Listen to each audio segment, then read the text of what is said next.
What's the meaning of BST?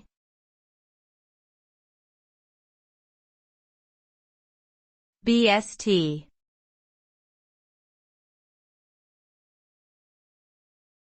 BST.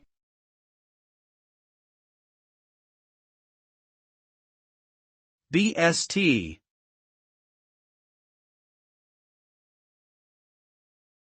BST.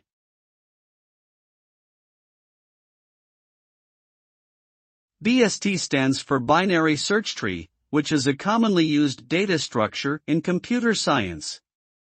It is a type of tree where each node has at most 2 children, and the left child is smaller than the parent while the right child is larger. This property allows for efficient searching of elements within the tree using a binary search algorithm. In addition to searching, BST can also support operations such as insertion and deletion, making it a versatile data structure for many applications.